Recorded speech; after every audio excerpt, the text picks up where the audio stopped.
Bonjour, je voulais revenir un peu sur les chemtrails. Enfin, on dit chemtrail. J'ai vu ça, il paraît c'est chemtrail.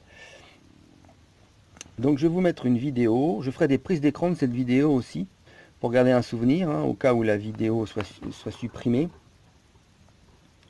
Donc, vous verrez à 1,14 l'avion, image de satellite, dont il y en a au moins un, ou alors c'est un ballon sonde qui prend des photos pour la météo, qui fait des chemtrails comme ça, en cercle. Donc, il va falloir m'expliquer hein, comment des avions de ligne. Bon, alors ça c'est à 1 minute 14. À 1 minute 59 de cette vidéo, on voit une buse, hein, qui n'est pas... Donc il y a des polluants dans le kérosène, mais il y a pour l'épandage, ce sont des buses séparées des réacteurs. À 2 minutes 07, on voit des chemtrails où l'avion il a été, et hop, il a fait demi-tour, il a comme là, il revient, hop, il fait demi-tour. Donc il va falloir m'expliquer comment des avions de ligne hein, font des demi-tours quand ils arrivent au bout de la zone à épander, à faire faire l'épandage. Euh,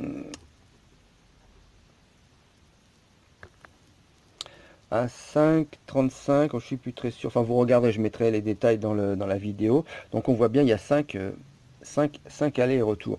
Donc, c'est quelqu'un qui téléphone à la météo. Hein, la dame qui lui répond, là, bon, au début, c'est pas aimable, mais la deuxième personne, c'est très aimable. Et on a vraiment l'impression, pourtant, c'est des professionnels qui sont absolument pas au courant. Donc, elle lui explique que c'est des contrails, donc ça serait des traînées normales d'avion, mais le gars, il dit bien que ça fait des kilomètres. Donc, ça ne colle pas du tout. Elle leur envoie vers un site pour le renseigner. Donc la météo, c'est de l'embrouille, quoi. C'est pour eux, les chemtrails ne rentrent pas dans leur connaissance, donc ils te répondent à côté, bien gentiment, mais à côté. Ils parlent, oui, bah, je crois que c'est à 5,35 justement. Ils parlent de l'albédo. Alors l'albédo, là vous avez la Terre, vous avez le Soleil, la lumière du Soleil qui est claire, et l'albédo, c'est la capacité de la Terre de réfléchir cette lumière en chaleur, en lumière. Donc si on est sur la Terre, sur de l'eau, ça fait comme un miroir, la réflexion n'est pas la même. Je vous mets un article dans le descriptif sur ce que c'est que le soleil blanc. Et c'est vrai que j'ai observé ça, et là je l'observe pendant une semaine en entier, avant de faire la vidéo. Dernière semaine d'août, le soleil éclaire blanc. Ça n'éclaire plus jaune, ça éclaire blanc. Alors, observez pas le matin, mettez-moi dans les commentaires si c'est pareil par chez vous. Observez pas le soir, bon le soir c'est un peu orangé, un peu jaune. Bon. Mais l'après-midi, quand le soleil est bien dégagé, il n'y a pas de nuages, observez. Et dites-moi si vous observez un soleil qui éclaire jaune ou un soleil qui éclaire blanc. Bah, depuis pas mal de temps, j'observe que le soleil éclaire blanc. Donc les chemtrails, ça serait peut-être ça. C'est-à-dire le soleil, et donc dans les articles, vous verrez, on a été jusqu'à observer un mois sans taches sur le soleil. Les taches solaires, ça ne veut pas dire que c'est des choses qui empêchent le soleil de fonctionner. C'est le contraire. La tache solaire, c'est là où il y a des éruptions bien plus fortes, et c'est un signe de bonne santé du soleil. Quand il est clair blanc, c'est qu'il n'y a pas de tache, donc c'est qu'il est en train de s'éteindre, entre guillemets. Et donc la température de la Terre baisserait. Ce qui empêche la chaleur de partir, les aérosols par exemple. Ça empêche. Tout ce qui est dans et justement les chemtrails, c'est des aérosols. Donc peut-être ils nous mettent une couche d'aérosols chemtrail. Comme ça, l'albédo, c'est-à-dire la capacité de réfléchir, ça tape dans les chemtrails et voilà, ça fait une espèce de cloche qui nous garde la chaleur. Donc c'est peut-être ça la raison des chemtrails. Je dis bien peut-être, entre guillemets. Parce qu'il y a il y a plein de théories comme quoi ça serait pour exterminer la population, ce qui n'est pas faux. Mais je suis d'accord pour les vaccins. Hein, je vous mettrai aussi une vidéo. Bill Gates, hein, il dit carrément que c'est une politique de maîtrise de la population, hein, de réduction de population. Bon, qu'on mette du fluor dans l'eau, c'est dans les pays communistes, c'est déjà arrivé, tout ça, c'est pas du fantasme. Mais les chemtrails, hein, Bill Gates et Rothschild, et ils respirent le même air que nous. Donc c'est pas logique qu'ils empoisonnent le monde et qu'ils s'empoisonnent avec. Sauf que peut-être ils acceptent ces toxiques, peut-être ils ont des antitoxiques, mais enfin bon, c'est un peu, je sais pas. Mais peut-être ils acceptent ça, c'est peut-être un moindre mal, parce que si le soleil est en train de s'éteindre, entre guillemets, s'ils font rien, c'est catastrophique. Donc je sais pas moi, si on a moins 35 ou moins 40 de température, il n'y a plus d'économie, il y a plus, enfin ça va sérieusement changer leur plan.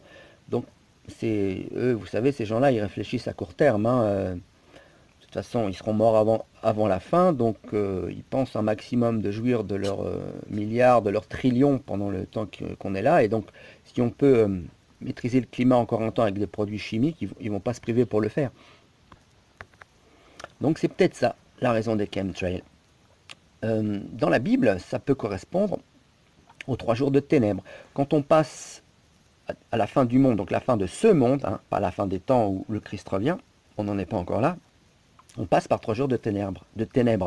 Et c'est peut-être ça qui est annoncé. Le soleil éclaire jaune, avant il éclairait bien, il y avait des taches solaires, donc des éruptions. Là, on va vers un soleil qui éclaire blanc. Donc il va vers une extinction, entre guillemets, il ne va pas s'éteindre complètement, mais par rapport à nous, on aura 3 jours de ténèbres et on passera de l'ancien monde au nouveau monde, avec une restauration de l'Église catholique et un monde vraiment complètement différent de ce qu'on a connu maintenant. Ça sera presque comme le paradis terrestre, presque, je dis, parce que Dieu ne peut pas enlever la mort, mais pour le reste, il n'y aura plus de guerre, il n'y aura plus de tout ça, mais avant, on va passer par l'Antichrist. Donc, bibliquement, ça tient aussi la route, hein. Cette histoire de chemtrail, c'est un peu ça, ils retardent, ils veulent pas qu'on voit ça trop tôt, et ils maintiennent au maximum par des produits chimiques leur système libéral, économique, enfin tout est basé sur le fric, donc ils maintiennent un maximum cette chose-là. Un dernier point, il y a un argument aussi pour les chemtrails, beaucoup de gens disent mais attends, les pilotes ils sont complices, s'ils savent, ils ne peuvent pas s'empoisonner eux-mêmes. Bon bah là c'est pareil, soit ils sont pas au courant, ils font leur boulot, hein. Un pilote, tu lui dis si tu lui expliques que c'est bien, que c'est des aérosols, si on ne lui donne pas la composition, il est content, il va faire son boulot. Bon, il y en a peut-être qui sont complices aussi, mais la majorité font leur travail, donc ils savent pas ce qu'ils épandent, et quand ils font de l'épandage, on leur a expliqué que c'était une bonne chose pour la sauvegarde du climat, donc au contraire, ils sont peut-être contents de faire leur travail, et pour eux c'est un bien pour l'humanité. Bon, je vous lis quand même, bon, Jet A, c'est le kérosène le plus répandu pour les avions, mais il y en a d'autres. Donc aluminium dans la composition du kérosène, ça c'est juste pour ceux qui sont dans le kérosène, hein. Barium, chromium, sélénium, strontium, je crois que c'est radioactif, hein. Sulfure, titanium, ouais, c'est radioactif le strontium. Titanium, zirconium. Bon bah tout ça, c'est pas nécessaire au bon fonctionnement d'un avion, hein. Donc pourquoi on rajoute ça? Ça va falloir m'expliquer. Pourquoi on rajoute ça dans le kérosène? Donc voilà, le soleil blanc, c'est peut-être l'explication du pourquoi de tous ces chemtrails.